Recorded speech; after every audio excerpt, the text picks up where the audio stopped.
Hello, and welcome to Knowing Me, Knowing You with Paula, the YouTube channel. Here at KMKY, we often dive deep into topics that impact our everyday lives. In this short video, you will meet Amazon best-selling author Ganesh who is a software engineer, a returning guest to KMKY, and we are visiting another intriguing topic, venturing into an area that wields an undeniable influence on our daily lives. Something that transcends borders and touches us all. Good versus evil in today's world, and how free will and the relationships in our lives influence the right or wrong choices we make daily. Ganesh is a seeker of answers, a purveyor of questions, and he never fails to leave us with a banquet of food for thought.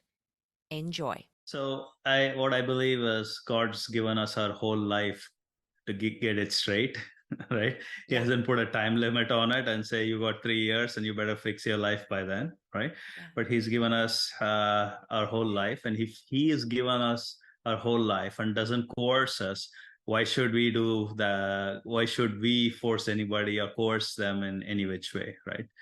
This is why I think we should respect people's freedom. We should point in the right direction, what we believe in the right direction, and we should walk along that path. But we should give people grace as well to say, hey, there's a right timing in their lives. We sow seeds until that point in time. We are with them, right? Yeah. And it's their decision to make. And so this brings me back then to this free will that God now, I've just had a little bit of a light bulb go on, right? This free will that God has given us is to also, I think, teach us that lesson about how we are being with other people in our lives, be they very close to us or just general interactions, right? Giving people that grace and respect to understand that they're on a different journey to you, and they may not necessarily have had the guidance or Right. and and sometimes I think as well is that this is beautiful for us to be sure that we are, as a human being, living with excellence and integrity so that you can be a good guide for Right. someone else that you don't even realize is within your circle that is watching you, right? Right. Right. And they are made in the image of God as well, right? Yes. Yes. Are they only made in the image if they agree with me on key questions? Of course not. They're made in the image of God, and that hence is their value, right? It doesn't matter if we disagree on every single thing, right? Yeah. They may even like hockey while I like cricket, but still they're made. Or mangoes or Or oranges. yeah, or oranges, yeah.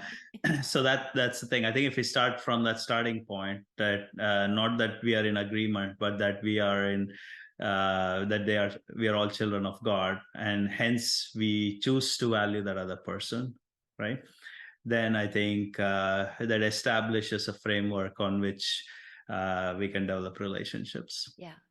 I think this as well, this topic, I mean, this topic is so broad and so huge and uh and I think of right now, the wars that are going on and the devastation that is happening in countries where people have been displaced, right? And I can only think of, well, I mean, what would they say about good versus evil? You know, Right. So evil is a truth in our world, right? In fact, we live in an evil world, right?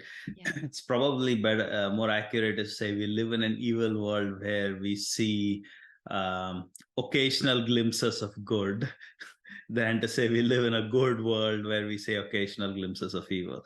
And I say that as someone who's actually generally very positive about stuff. But it is still true that, Yeah. while we may be difficult to define evil, we can certainly observe it all around us, right? Because intrinsic to us is, we do tend to be selfish, right? We see it in others, but that's true of us as well. So, I think that leads to a ton of evil.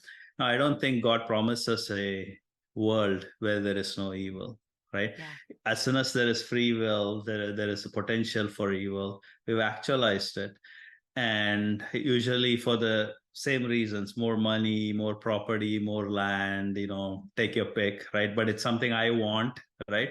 It's me. How do I acquire something, right?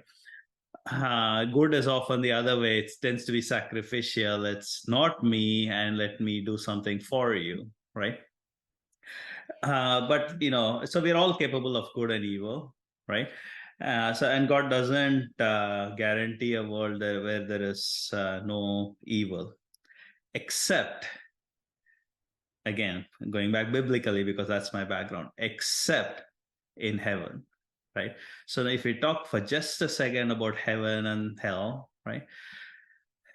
At the end of life, I think everyone comes up at the judgment seat of God, right? And there's only one out of two things which happens.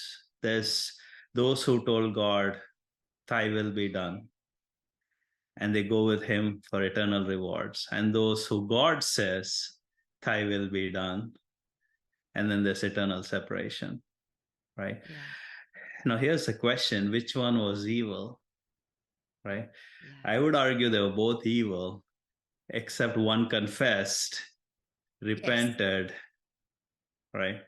And said, I realize I'm not good, and ask for forgiveness. And I think that's the difference, right?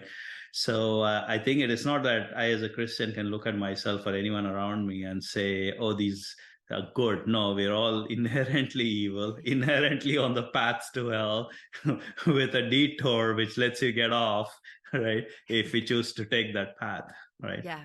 Yeah.